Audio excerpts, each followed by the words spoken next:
Hello Scorpio! Welcome dito sa aking channel, Kapalaran 888. Welcome guys! Alamin natin ang 12-12 New Moon in Sagittarius. Portal opening to. Para sa inyong lahat. Ano ba yung mag-o-open para sa inyo? This 12-12 na to. Scorpio. First quarter moon in Aries, step into power, attune to the divine. New moon in Pisces. So, it's a new moon in Sagittarius ngayon. But, you're in Pisces. Which is your sign also, water sign. So, nakikita natin dito, Scorpio, na mayroon kayong mga gustong simulan, like relationship. New beginning sa relationship eh. Parang yung iba sa inyo, sawang-sawa na sa relationship nyo. And yung connection, like yung mga tao sa paligid mo, parang sawang-sawa ka na makipag-deal sa kanila. Gusto mo nang ibalik yung power, reclaiming your power, step into your power, parang gano'n. So, emotionally to, and then ito fire, diba? Parang water and fire. Sinasabi ng barahan na yung dating Scorpio na matapang, parang gusto mong ibalik yon. So, dati siguro matapang ka naman talaga eh. Hindi ka naniniwala sa basta meron ditong Scorpio na dati ay hindi kayo yung ganito na kayo ngayon eh. Kasi ngayon parang you're soft, sensitive, emotional, parang ganon. But before, you're like Aries, you're like Leo, parang ganon na sobrang passionate, sobrang matapang, confident, and yun yung nawala sa'yo. So this New Moon 12-12 opening portal in Sagittarius as yun ang pwedeng bumalik sa'yo. Pwedeng bumalik yung tapang mo. Pwedeng bumalik yung pagiging matapang mo. Pagiging confident mo. Pagiging fiery mo. Determinado. Pagiging sobrang lakas loob. Diba? Yung hindi ka iiyak sa kahit na anong klase ng pagsubok. Or hindi ka susuko kahit na anumang pagsubok ang daanan mo. Parang gano'n.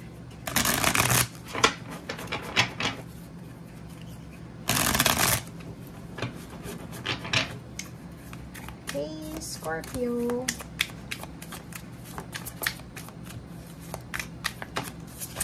Oops. Okay, reverse. Wow. So, nakikita natin dito, Scorpio, na may mga nakahang na work ideas. Pwedeng may trabaho ka dati, tas nag-resign ka. Or pwedeng meron ka dating mga business, and then, binitawan mo siya. At ang Nine of Pentacles na reverse is parang, sa kasalukuyan, hindi mo alam, Scorpio, kung ano yung magiging future mo sa usaping pera. Parang ganun. Eight of Cups and King of Swords.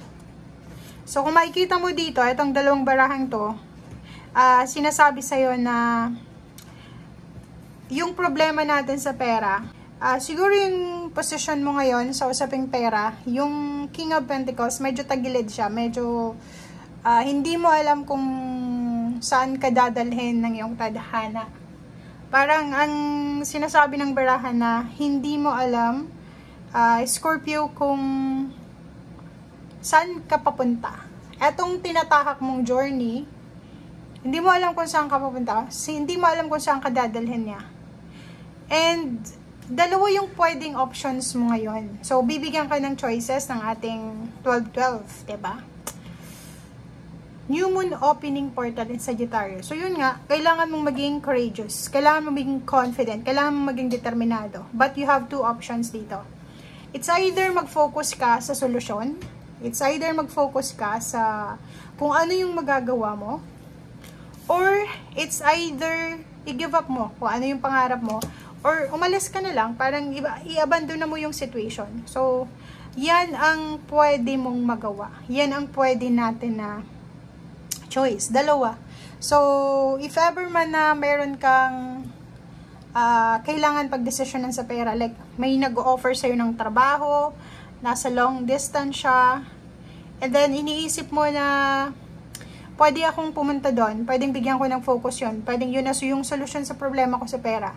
But, may iba sa inyo na, hindi, kailangan ko unahin yung family ko, kailangan ko mag-stay sa aking anak, sa aking asawa, sa aking partner, sa aking parents, parang ganun. So, medyo, dalawa yung options mo dito, pero, it's up to you kung ano yung gagawin mo.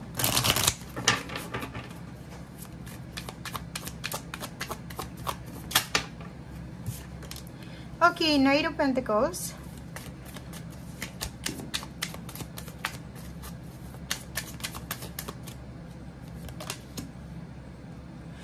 Diba? So, yun ang nakikita natin dito. It's a confirmation to guys. Etong King of Swords na ito, it's a travel. Diba? Travel. So, 6 of Swords, parang bibigyan ka ng pagkakataon ng 12-12 na to ng chance. It's a chance, option, decision na pwede kang makatanggap ng mga job offers or pwedeng may change of career or yung new job to, bago talagang trabaho siya.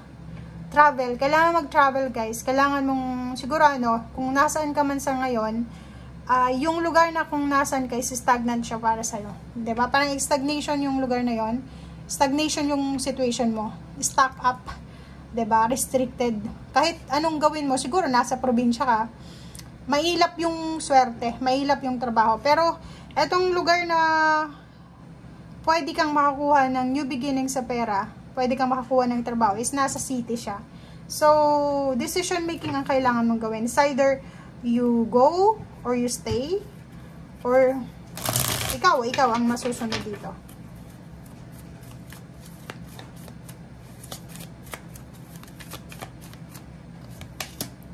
Okay, 5 of Cups, so yun.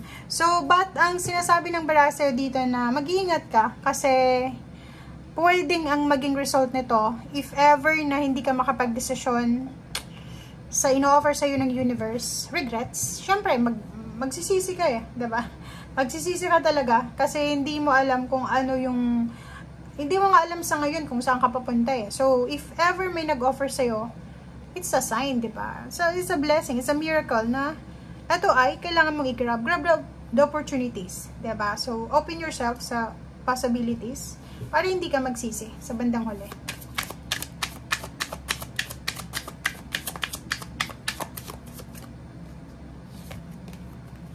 Okay, so 8 of Pentacles, the Devil. Oh, diba? Kasasabi ko lang sa'yo, ang the Devil na to, nasa sign din, nasa baraha din to ng Pisces.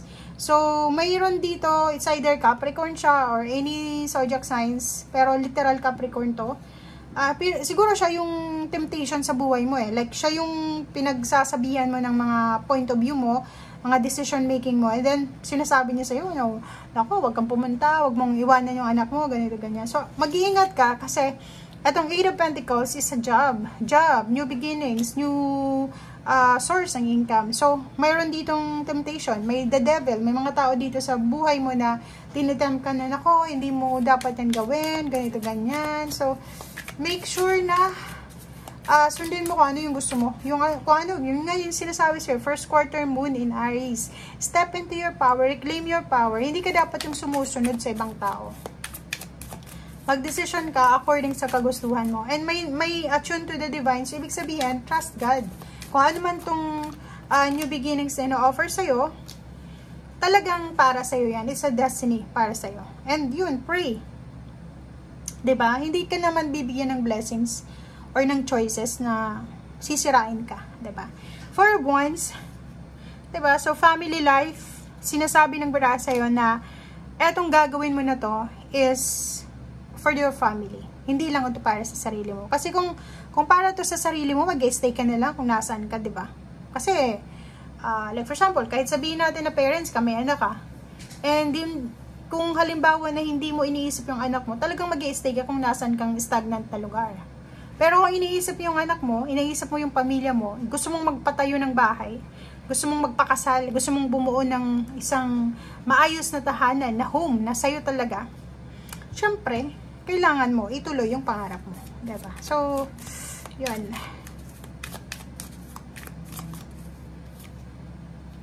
Diba? So, yun. Progress. Decision making na to guys. Travel to It's either nasa ibang bansa yung nag-o-offer sa'yo ng trabaho. It's either your parents or your siblings or relatives, friends. Ino-offeran ka niya ng work malayo sa lugar kung nasan ka sa ngayon. So, mahirap magdesisyon. Pero kung ako sa'yo, dalawa yung choice dito choices. So, pinapapili ka. It's either you go or you stay. Pero, pag nag-stay ka, regrets. Pero, pag nag-go ka daw, stability ng family mo yung makukuha mo. Okay? And last card natin is Page of Cups.